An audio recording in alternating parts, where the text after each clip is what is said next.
Well, good morning to you. I mean, obviously, very excited day for us to kick off 2023 season.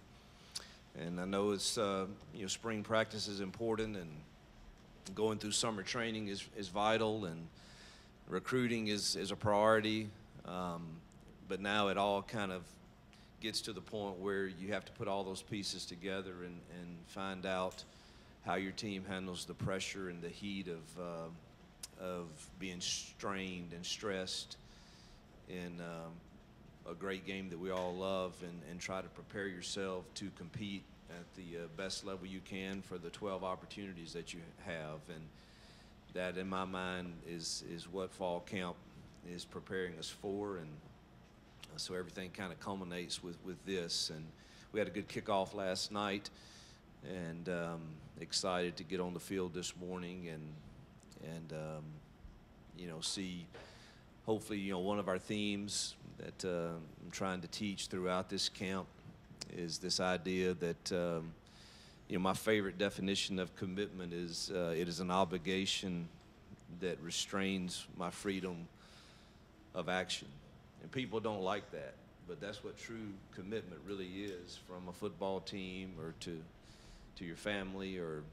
But if we handle it the right way, it really restricts our freedom of action, because we concerned with what is best for the other. And so as we go through our teaching series and obviously practice, we're excited to kind of see how we handle all of the mental and physical toughness that we must pledge to each other to have through this game, and our commitment to each other. So excited about the summer that we had with Dom.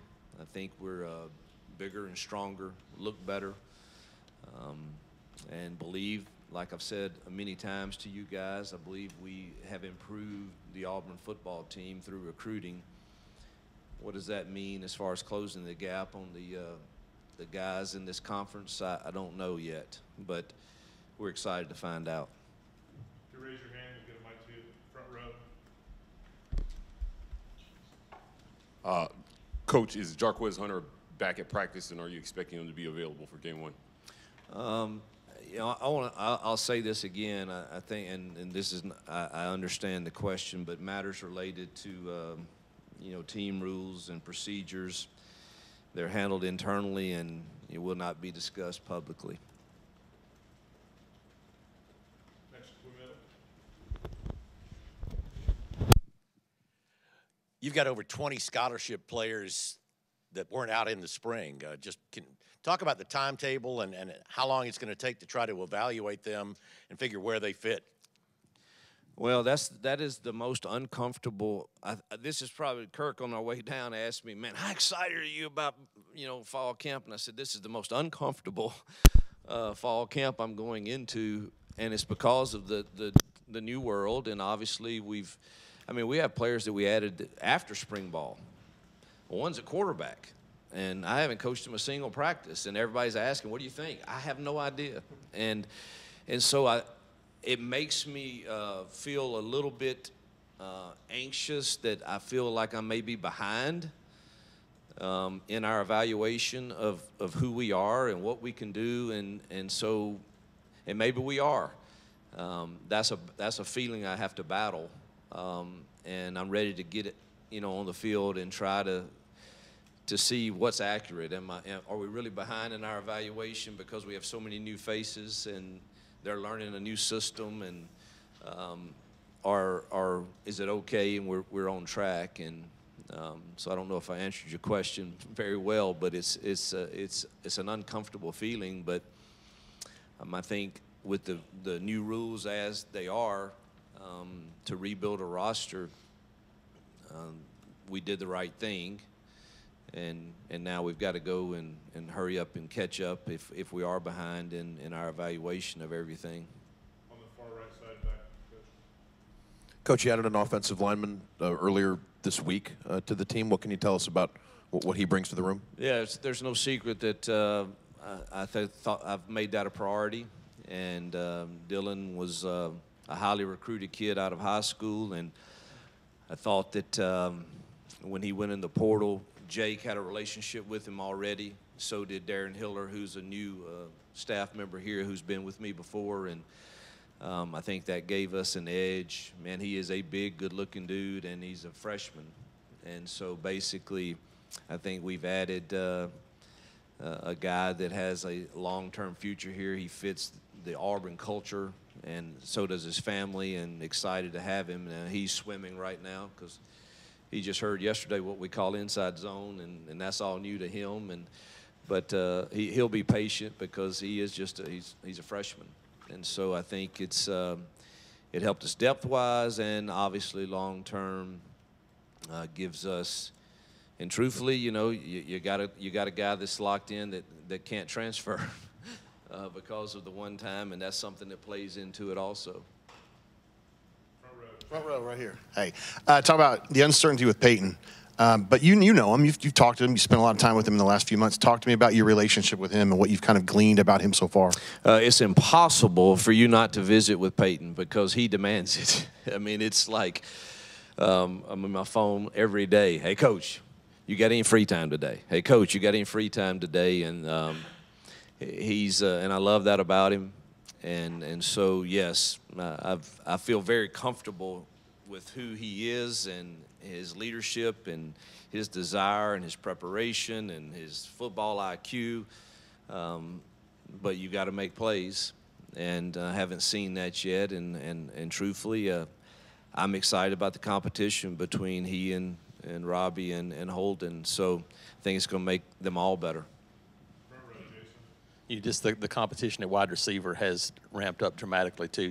What are you looking for out of those guys early on? Because that's probably one of the spots without pads that you can kind of glean a little bit from the newcomers that you hadn't seen on the field so far. Yeah, we needed to overhaul that room and improve it for sure. I say that, and truthfully, I don't know, the evaluation sample was so small for most of them because this system is totally different than what they've played in, and we've got to have those guys have production. And so I do think we've improved that room in recruiting, and I do think there are guys here that can be better than what they've shown, and we're excited to see. I think we've seen glimpses of that, but now we've got to go and do it when it's real and live. But we are excited about the fact that I think we've improved that room for sure. You've talked at media days about sort of the long-term plan for the quarterbacks in fall camp. Here in these first few practices, what are you kind of looking for from them as you guys get underway? Yeah, create pressure in adverse situations and see how they respond. And, are they evaluating the coverages correctly, and is the ball going to the right spot, and is the decision to stay with the run or get into the RPO, the pass off of that. All of those things will be evaluated. And who does the team really rally around the most? And, Amani and I and Kent sat down, and I think we have a really good plan of the rotation between those three guys, and they're all going to rotate for the first 5 practices pretty evenly amongst the 1s and 2s and 3s, and we'll evaluate all those reps and then kind of recalibrate, I guess the word, and sit down and kind of go from there after the first 5. Coach, you talked about it briefly in your opening statement about you had a big week recruiting, and although neither of those guys are going to be here this week on this team, can you carry that momentum and that juice and that energy into fall camp? That is a great challenge for me. It's one of the reasons I hired Monty, truthfully, so that I can be very active in recruiting. I think I've talked to most all of the top 25 guys this week, and obviously we're still trying to hammer the 24s and carry that momentum that we have from this past weekend on into fall. I feel good about the momentum we have right now. Obviously, it's never over in this conference when you're recruiting, and so you've got to keep up the lines of communication and make sure that they still feel the same way about Auburn a few months from now as they did this past weekend and some before that. But we're on the right guys, and there's some big decisions that are coming up soon that we're involved in, and hopefully a few of those will go our way. Another one in the back row. Hi, Coach. Carrie Osep, WVTM 13 in Birmingham.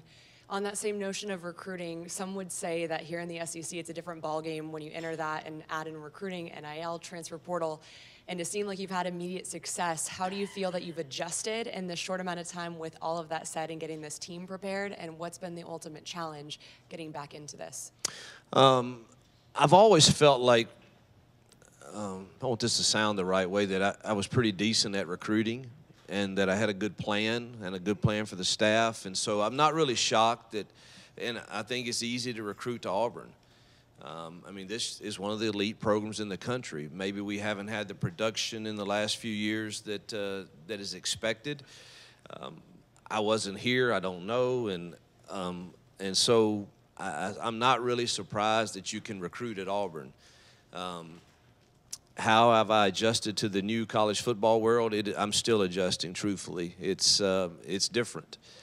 And you're in conversations all the time with your administration and your people and with Rich and John and compliance and trying to, hey, man, what is the best way? I'm open to advice to manage this new world of and then, you know, I work hard at managing our locker room, and that's difficult because, you know, I'm a relational coach. I think that's one of the reasons that we've had success at most places I've been. And it's a, you know, you wonder, does my way still work?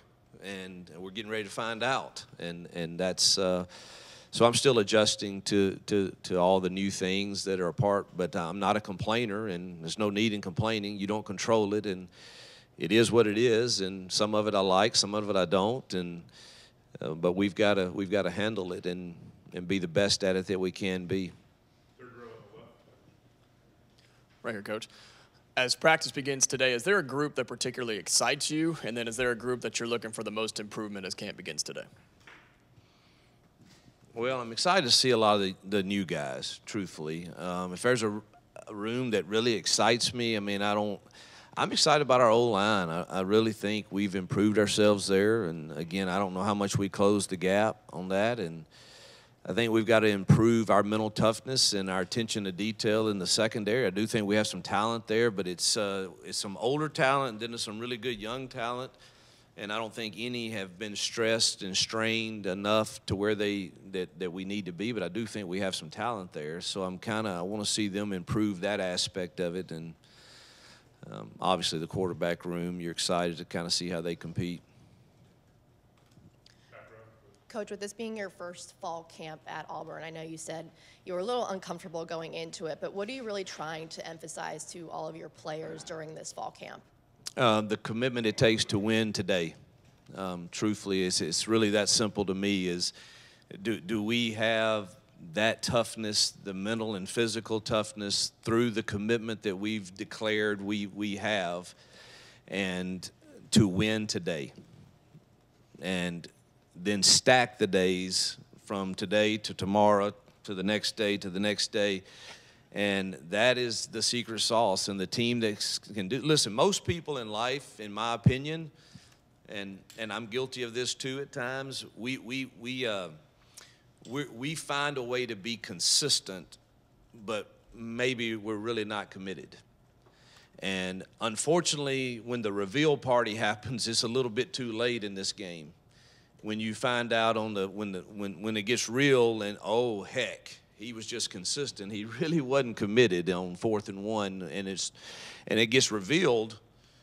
And I want as few of those surprises as we can do. And so we've got to create an environment through fall camp that hopefully gives us as much information as we can have, so that we don't get that shock at the reveal party of game 1 or game 2 or game 3, and we truly find out, you know, who's truly committed to winning today and doing things the right way.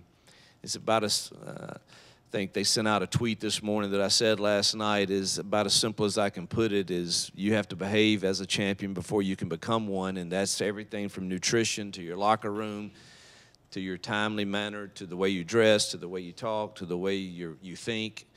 And that's why our theme's kind of been flip the script of the way we think and approach things. So I know that was a long answer, but I hope I answered it. Coach, players have made comments this offseason about you being able to bring fun back to Auburn football. How have you been able to do that, and what kind of advantage does that create for you going into fall camp? Well, I hope they still say that a week from now. I mean, that it's. Well, I believe in whatever you do in life, there should, if you're truly walking in what you love to do and what you're gifted to do, there should be some joy and fun in that. And I know we live in a world that wants us to win every game, and that's probably not reality, that you're going to win every game. Very few do. If you look at the culture of our sport, very few win them all. And we want to, and we're certainly going to try. But I do think there should be part of being the Auburn experience and being an Auburn man, and is the fact that I think this place has done a nice job, and I want to continue it, of young men that have gone through our program that 10 to 15 to 20 years still have this affection for this place because of the experience that we had here. And that experience is much more than just the 12 opportunities you have in a fall.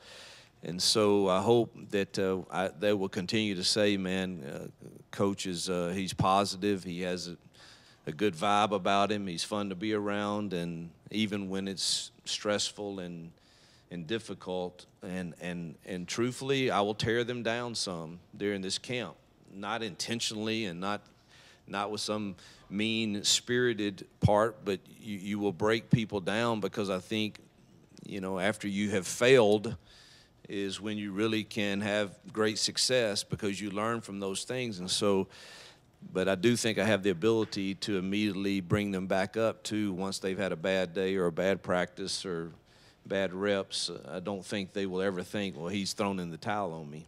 And so hopefully, what they're feeling will continue. Coach, what can you say about the rest of the running back room if the Jarquez uncertainty continues and the rest of the running backs are called into action? I loved our running back room in spring, and excited about adding Cobb and Batee, and I think we've got good players there. I think Damari has been like one of the best leaders on our team this entire summer and spring, and excited about his leadership in that room. The pass rushers, the Jacks, had a lot of attention in the spring. You guys added some more after spring practice. What are you looking for from those guys, especially early on in fall camp? Yeah, I'm really that's a position that I'm really excited about, the new guys. I just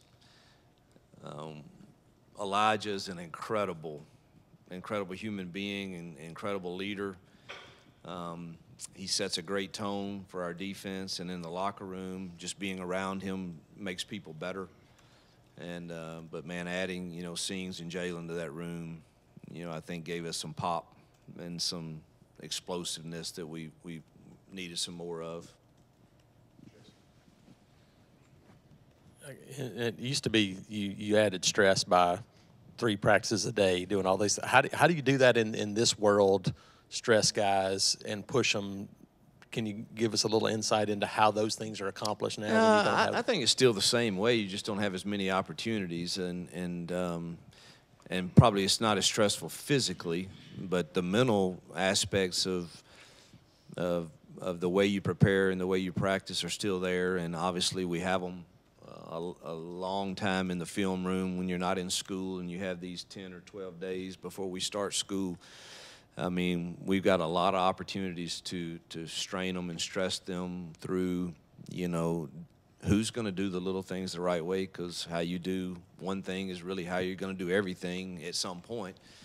And so Dom will have them sometime, nutrition will have them, and obviously how they rest is important. But we'll create stress in practice and then in the film room also with guys. The film never lies, and we have to own whatever's on it.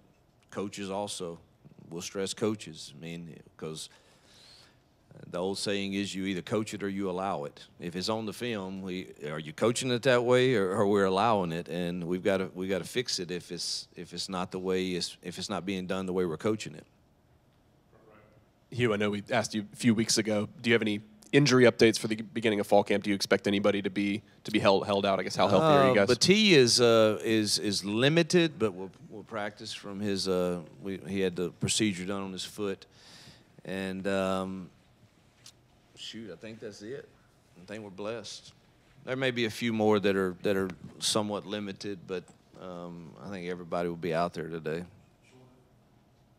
Yeah, we'll monitor his reps, but he'll go. Yes, you mentioned at SC Media Days that you'd like to cut your quarterback race from 3 to 2 after about 10 days. When would you like to get it down to 1? Do you like to do it right before the season, or give the team maybe a couple of weeks to work with them? Yeah, I don't know on that yet, but I do think you got to get it down from 3 to 2 fairly quick, and give yourself 2.5, 3 weeks to find out who you're going to roll out there. And I'm not sure we can't win games with several of them. That's how, I mean, I know everybody, we're all concerned about that room, and I get that. I totally get it. But I'm at the same time very cautiously optimistic that we could win some football games with several of those guys. And so,